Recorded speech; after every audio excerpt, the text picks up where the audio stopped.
semuanya, it's Kiki and welcome back to my channel.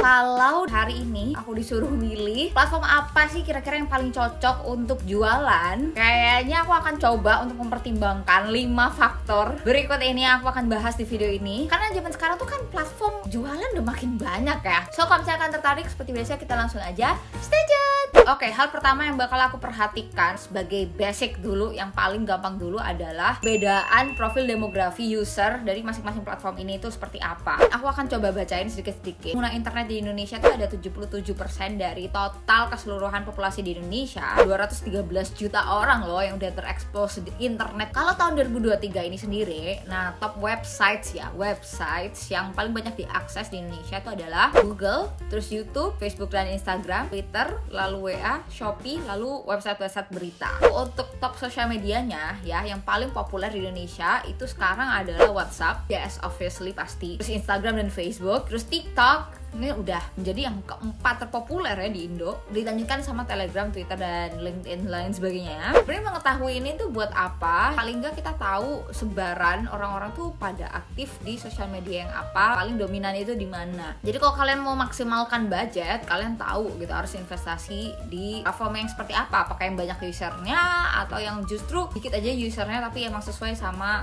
ya target market kalian. Terus nah, ngomong-ngomong soal investasi budget, nah ini kan nggak jauh-jauh hubungannya sama ads ya, ads sosial media, e-commerce dan lain sebagainya. Datanya ternyata ada loh, kayak data pertumbuhan dari jangkauan ads yang dilakukan ini yang paling efektif dan efisien itu di platform-platform apa aja jika dibandingkan dengan tahun lalu. Untuk Facebook sendiri, nah ini siapa yang suka ngiklan di Facebook, ternyata growth-nya itu minus 7,7%, alias jangkauannya itu menurun dari tahun lalu. Kalau dibandingin sama Instagram Ads, minusnya malah 10,1% dari tahun lalu.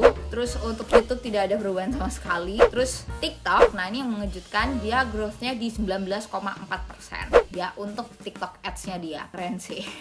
Mungkin usernya udah makin banyak, teknologi Ads-nya juga udah makin bagus. Oke, nah sekarang yang aku akan pertimbangkan yang kedua adalah tipe dan kualitas konten yang harus aku buat di masing-masing platform ini. Maintain social media itu kelihatannya gampang, tapi sebenarnya susah. Jadi kalau misalnya apalagi kalian masih baru jualan, tim kalian masih gak ada, terus budget kalian masih tipis-tipis, nah kalian harus pilih dong, kira platform mana sih yang paling sesuai sama kapabilitas kalian sendiri sebagai operatornya gitu. Kalau misalnya nih Instagram, aku pernah bilang Instagram itu kayak KTP online kita. Orang pengen kenalan, saya kan tuker-tukerannya akun Instagram, ya nggak sih, kayak jarang akun TikTok gitu. Jadi di situ orang itu merasa dia harus lebih berhati-hati dan jadinya semuanya tuh lebih tertata, lebih estetik. That's why kalian kalau misalnya bikin iklan atau bikin konten harus lebih presentable gitu, layak tayang lah gitu istilahnya ya. Misalnya kita bandingin langsung sama TikTok deh, kontennya tuh beda banget. Kalian pasti kerasa kan kalau di TikTok tuh lebih fun, apa adanya.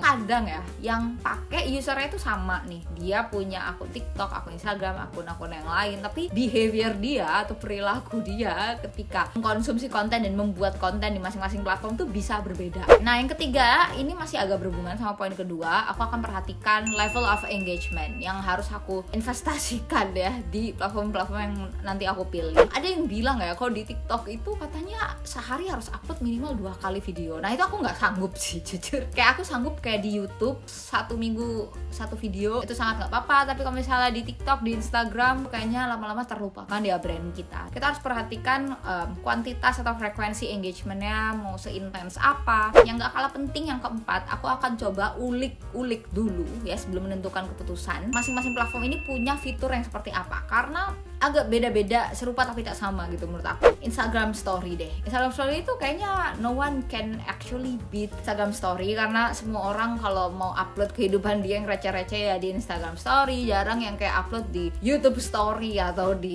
TikTok Story, agak jarang kalau aku lihat. Dan ya emang nature-nya Instagram itu untuk pemakaian daily. Terus TikTok kan punya fitur live streaming yang menurut aku cukup bagus, walaupun sekarang lagi gonjang-ganjing sih sebenarnya. Menurut aku sangat breakthrough, dan kalau misalnya kalian pengen fokus di live, algoritmanya TikTok live itu akan sangat mendukung kalian walaupun kalian kreator baru. Kesempatan itu sangat terbuka daripada kalau kalian pakai fitur live-nya yang ada di Instagram. Terus kalian pengen edit video nih, menurut aku ByteDance TikTok app CapCut app. Itu sangat membantu kalau kalian pengen langsung edit video di platform tempat kalian mau upload kontennya itu gitu. Seamless, dan kalau misalnya dibandingin sama fitur yang ada di Instagram untuk ngedit, let's say Instagram Reels, menurut aku masih jauh banget, nggak ada auto caption dan lain-lain kalau kita pengen bikin subtitle. Gimana? Banyak ya ternyata digital marketing itu kelihatannya simple, tapi peritilannya sangat banyak.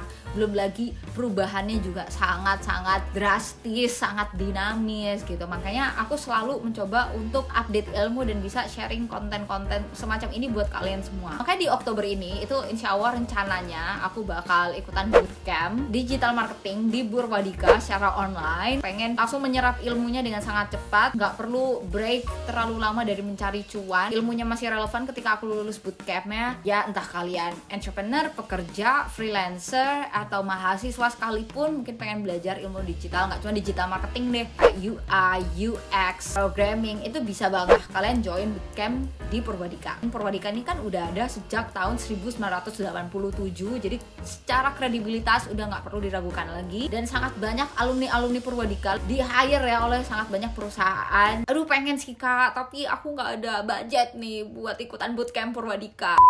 Aku excited banget untuk ngomongin ini. Purwadika akan ngasih 2 beasiswa untuk kalian followers atau subscribers aku yang pengen join digital bootcampnya Purwadika, dan kalian bisa pilih program studi sesuai dengan kebutuhan kalian. Dan FYI, bootcamp online di Purwadika itu harganya sekitar 25 juta rupiah, dan kalau misalnya kalian dapetin scholarship yang aku sebutin barusan, kalian cuma perlu bayar 0 rupiah alias gratis untuk dapetin ilmu-ilmu selama kurang lebih 3 bulan bootcamp. Kalau misalnya nih nanti kalian nggak bisa dapetin beasiswanya Purwadika, jangan sedih, kalian juga bisa daftar secara mandiri aja lewat link yang aku taruh di bawah. Dan kalau misalnya kalian nggak pengen kelas online, pengen kelas offline-nya itu juga bisa gitu, karena Purwadika udah punya cabang-cabang di beberapa tempat di Indonesia kayak Jakarta, BSD, Bandung, Yogyakarta. Langsung aja ke kolom komen sekarang, kita akan pilih 2 orang. Selamat mencoba. Tadi kan kita udah ngomongin soal ads, kita juga harus pertimbangkan return on investment-nya. Mungkin dipengaruhi sama objektif campaign-nya, targetnya, waktunya, budgetnya, dan lain sebagainya. Ini bisa cek sih kayak gini-gini tuh di Facebook Ads Manager atau di Google Ads untuk nge-track dan ngukur performance iklan kalian. Bisa belajar di Purwadika sih buat yang kayak gini, makanya aku pengen update ilmu per adsan aku di sana. Kenapa aku bikin video ini in the first place? Karena aku tahu dalam memilih platform jualan, entah e-commerce atau sosmed, itu bukan one size fits all. Kalau aku ngomong TikTok paling bagus atau IG paling bagus, itu bukan berarti juga berlaku buat kalian. Kalian coba ya, pertimbangkan 5 faktor yang barusan aku jelasin. Insya Allah kalian akan menemukan platform yang paling tepat buat kalian mencari cuan. Dan sampai ketemu di video selanjutnya guys. Bye!